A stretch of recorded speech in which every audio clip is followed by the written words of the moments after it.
Hello students, ಇವಾಗ ನಾವು ಡೆಸಿಮಲ್ಸ್ಗಳ ಕನ್ವರ್ಷನ್ಸ್ಗಳ ಬಗ್ಗೆ ಒಂದು ಸ್ವಲ್ಪ ತಿಳ್ಕೊತಾ ಹೋಗೋಣ. ಈ ಡೆಸಿಮಲ್ಸ್ಗಳ ಕನ್ವರ್ಷನ್ಸ್ಗಳಲ್ಲಿ ಕನ್ವರ್ಟ್ ಡೆಸಿಮಲ್ಸ್ ಇಂಟು ಫ್ರಾಕ್ಷನ್ಸ್ಗಳ ಬಗ್ಗೆ ತಿಳ್ಕೊತಾ ಹೋಗೋಣ. ಇದು ಕನ್ವರ್ಟ್ ಮಾಡ್ಬೇಕಾರೆ ಏನೇನು ಮಾಡಬೇಕು ಅಂತ ನಾನು ನಿಮಗೆ ಹೇಳ್ಕೊಂಡು ಹೋಗ್ತೀನಿ. So that is on decimals to fractions, decimals to fraction convert ಆಗ್ತಾ ಹೋಗೋದು.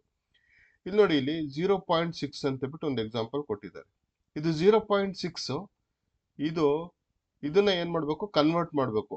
ಏನಕ್ಕೆ ಕನ್ವರ್ಟ್ ಮಾಡಬೇಕು? ಫ್ರಾಕ್ಷನ್ಗೆ ಕನ್ವರ್ಟ್ ಮಾಡಬೇಕು. ಫ್ರಾಕ್ಷನ್ಗೆ ಕನ್ವರ್ಟ್ ಮಾಡ್ಬೇಕಾದ್ರೆ ಇಲ್ಲಿ 0.6 ಇರೋದ್ರಿಂದ ಇದು 6ನ ಪ್ಲೇಸ್ ವ್ಯಾಲ್ಯೂ ಇಲ್ಲಿದೆ, 10th ಅಲ್ಲಿದೆ. ಅದಕ್ಕೆ ಇದನ್ನ ಯಾವ ತರ ಬರೀತೀರಾ, 6/10 ಅಂತ ಬಿಟ್ಟು ಬರೀತೀರಾ. ಅದೇ ರೀತಿಯಾಗಿ ನೆಕ್ಸ್ಟ್ ಇದೆ, ಇಲ್ಲಿ ನೋಡಿ 0.3 ಅಂತ ಬಿಟ್ಟಿದೆ. 0.3 ಅಂತ ಹೇಳಿರೋದ್ರಿಂದ ಇದು 0.3 ದ ಪ್ಲೇಸ್ ವ್ಯಾಲ್ಯೂ ಎಷ್ಟಿದೆ, 10th ಅಲ್ಲಿದೆ. ಅದಕ್ಕೆ 3/10 ಅಂತ ಬಿಟ್ಟು ಬರೀತೀರಾ. ಇಲ್ಲಿ 0.1 ಅಂತ ಬಿಟ್ಟಿದೆ. ಇದು 1ನ ಪ್ಲೇಸ್ ವ್ಯಾಲ್ಯೂ 10th ಅಲ್ಲಿದೆ. ಅದಕ್ಕೆ ಇದನ್ನು ಬರೀಬೇಕಾದ್ರೆ ಹೆಂಗ್ ಬರೀತೀರಾ, 1/10 ಅಂತ ಬಿಟ್ಟು ಬರೀತೀರಾ. ಓಕೆ, ಅದೇ ರೀತಿಯಾಗಿ ಇಲ್ಲಿ ನೋಡಿ 0.27 ಅಂತ ಬಿಟ್ಟಿದೆ. ಈ 0.27 ಅನ್ನು ಬರೀಬೇಕಾದ್ರೆ ಇದರ ಪ್ಲೇಸ್ ವ್ಯಾಲ್ಯೂ 10th, ಇದರ ಪ್ಲೇಸ್ ವ್ಯಾಲ್ಯೂ 100th ಆಗಿರೋದ್ರಿಂದ 27/100 ಅಂತ ಬಿಟ್ಟು ಈ ತರ ಬರೀತಾರೆ, 27/100. ಅದೇ ರೀತಿಯಾಗಿ ನೆಕ್ಸ್ಟ್ ಇಲ್ಲಿ ನೋಡಿ 0.92 ಅಂತ ಬಿಟ್ಟಿದೆ. ಇದರ ಪ್ಲೇಸ್ ವ್ಯಾಲ್ಯೂ 10th ಇದೆ, ಇದರ ಪ್ಲೇಸ್ ವ್ಯಾಲ್ಯೂ 100th ಇದೆ. ಇದನ್ನು ಬರೀಬೇಕಾದ್ರೆ 92/100 ಅಂತ ಬಿಟ್ಟು ಬರೀತಾರೆ. ಫ್ರಾಕ್ಷನ್ ಫಾರ್ಮ್ ಅಲ್ಲಿ ಬರ್ಕೊಂಡು ಹೋಗೋದು.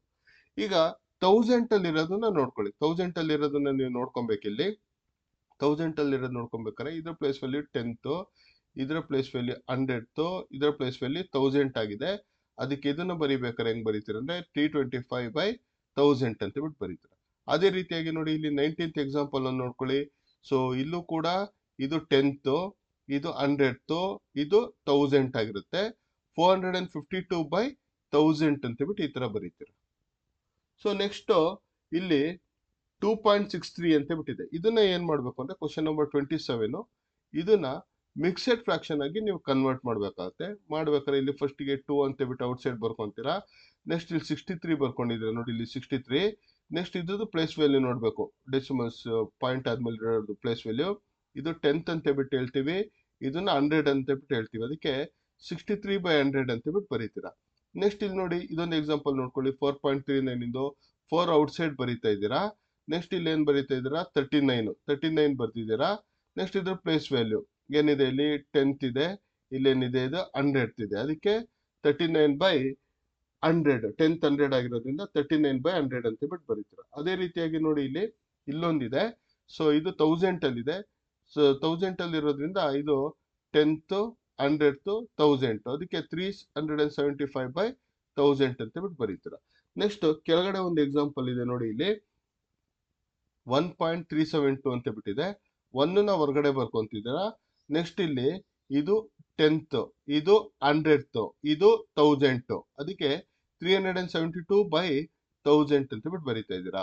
ಇಲ್ಲಿ ನೋಡಿ, ಇಲ್ಲಿ ಏನಿದೆ ಅಂತ ಹೇಳಿದ್ರೆ ಇದು 5.391 ಅಂತ ಬಿಟ್ಟಿದೆ. ಅದಕ್ಕೆ ಇಲ್ಲಿ 5 ಬರೀತಾ ಇದ್ದೀರಾ. 5 ಬರ್ದ್ಬಿಟ್ಟು 391 ಇದು 10th, ಇದು 100th, ಇದೇನಾಗುತ್ತೆ 1000 ಆಗುತ್ತೆ. ಅದಕ್ಕೆ 391/1000 ಅಂತ ಬರೀತಾರೆ ನೋಡಿ. ಇದೊಂದು 0.83 ಅಂತ ಬಿಟ್ಟಿದೆ. ಸೊ ಇದು 11.83 ಇರೋದ್ರಿಂದ ಇಲ್ಲಿ ಹೊರಗಡೆ ಏನ್ ಬರೀತೀರಾ, ಇದು 11 ಅಂತ ಬಿಟ್ಟು. ಸೊ ಇಲ್ಲಿ 11 ಬರ್ದ್ಬಿಟ್ಟು ಇಲ್ಲಿ 83 ಇರೋದ್ರಿಂದ ಇದು 11 ಬರ್ದ್ಬಿಟ್ಟು ಇಲ್ಲಿ ನೋಡಿ, ಇದು 10th ಪ್ಲೇಸ್ ಅಲ್ಲಿ ಇದೆ, ಇದು 100 ಪ್ಲೇಸ್ ಅಲ್ಲಿ ಇದೆ. ಅದಕ್ಕೆ 83/100 ಅಂತ ಬಿಟ್ಟು ಬರೀತೀರಾ. ಓಕೆ, ಈ ರೀತಿಯಾಗಿ ಕನ್ವರ್ಷನ್ ಮಾಡೋದು ಪ್ರತಿಯೊಬ್ರು ನೋಡ್ಕೊಬೇಕು. ಏನಕ್ಕೆ, ಡೆಸಿಮಲ್ ಇಂದ ಫ್ರಾಕ್ಷನ್ಗೆ. ಅದೇ ರೀತಿಯಾಗಿ ಫ್ರಾಕ್ಷನ್ ಇಂದ ಡೆಸಿಮಲ್ ಗೆ ಕನ್ವರ್ಟ್ ಮಾಡೋದು ಇದ್ರದ್ದು ರಿವರ್ಸ್. 6/10 ಅಂತ ಇದೆಯಲ್ಲ, ಅದನ್ನ ಹೆಂಗ್ ಬರೀತೀರಾ, 0.6 ಅಂತ ಬರೀತೀರಾ. ಇದು ರಿವರ್ಸ್ ಅಷ್ಟೇ. 3/10 ಇರೋದು ಏನಾಗುತ್ತೆ, 0.3 ಅಂತ ಬಿಟ್ಟು ಆಗುತ್ತೆ. ಇದು 0.81 ಇರೋದು ಏನಾಗುತ್ತೆ ಅಂತ ಹೇಳಿದ್ರೆ 81/100 ಅಂತ ಬಿಟ್ಟು ಆಗುತ್ತೆ. ಅದೇ ರೀತಿಯಾಗಿ ನೆಕ್ಸ್ಟ್ ಇಲ್ಲಿ ನೀವು 0.13 ಅಂತ ಬಿಟ್ಟಿದೆಯಲ್ಲ, ಅದು ಹೆಂಗ್ ಕನ್ವರ್ಟ್ ಆಗಿದೆ ಅಂತ ಹೇಳಿದ್ರೆ, ಸೊ 13/1000 ಆಗಿರೋದು 13/1000 ನ ಈ ತರ ಬರೀತೀರಾ. ಅಂದ್ರೆ ಪ್ಲೇಸ್ ವ್ಯಾಲ್ಯೂ ತಿಳ್ಕೊಂಡಿರ್ಬೇಕು ನೀವು. ಇದು 10th, ಇದು 100th, ಇದು 1000. ಈ ಪ್ಲೇಸ್ ವ್ಯಾಲ್ಯೂಸ್ ಗಳನ್ನ ಕೊಟ್ಬಿಟ್ರೆ ನೀವು ಕನ್ವರ್ಷನ್ ಅನ್ನ ಈಸಿಯಾಗಿ ಮಾಡ್ಬೋದು. ಏನಕ್ಕೆ ಕನ್ವರ್ಟ್ ಮಾಡೋದು, ಡೆಸಿಮಲ್ಸ್ ಇಂದ ಫ್ರಾಕ್ಷನ್ಗೆ ಕನ್ವರ್ಟ್ ಮಾಡೋದು, ಮತ್ತಾಮೇಲೆ ಫ್ರಾಕ್ಷನ್ ಇಂದ ಡೆಸಿಮಲ್ಸ್ಗೆ ಕನ್ವರ್ಟ್ ಮಾಡೋದು. ಈ ವಿಡಿಯೋನ ನೀವು ಒಂದು 2-3 ಸಲ ನೋಡ್ಕೊಳ್ಳಿ. ನೋಡ್ಕೊಂಡಾಗ ನಿಮಗೆ ಗೊತ್ತಾಗ್ತಾ ಹೋಗುತ್ತೆ ಯಾವ ರೀತಿಯಾಗಿ ಕನ್ವರ್ಟ್ ಮಾಡಬೇಕು ಡೆಸಿಮಲ್ ಇಂದ ಫ್ರಾಕ್ಷನ್ಗೆ ಮತ್ತೆ ಫ್ರಾಕ್ಷನ್ ಇಂದ ಡೆಸಿಮಲ್ಗೆ ಅಂತ ಬಿಟ್ಟು. ಇಲ್ಲಿ ಇಂಪಾರ್ಟೆಂಟ್ ಏನು ಅಂತ ಹೇಳಿದ್ರೆ ಪ್ಲೇಸ್ ವ್ಯಾಲ್ಯೂಸ್ ಗಳನ್ನ ನೋಡ್ಕೊಬೇಕು. 10th 100th 1000 10,000 ಅಂತ ಹೋಗುತ್ತೆ. ಅದು ಪ್ಲೇಸ್ ವ್ಯಾಲ್ಯೂಸ್ ಅನ್ನ ನೋಡ್ಕೊಂಡ್ಬಿಟ್ಟು ನೀವು ಇದನ್ನ ಮಾಡಬೇಕಾಗುತ್ತೆ. ಒಂದು 2-3 ಸಲ ವಿಡಿಯೋ ನೋಡ್ಕೊಳ್ಳಿ. ವಿಡಿಯೋ ನೋಡ್ಕೊಂಡು ಎಲ್ಲ ಸ್ಟೂಡೆಂಟ್ಸು ಮಾಡೋದಕ್ಕೆ ಟ್ರೈ ಮಾಡಿ. Okay, thank you students.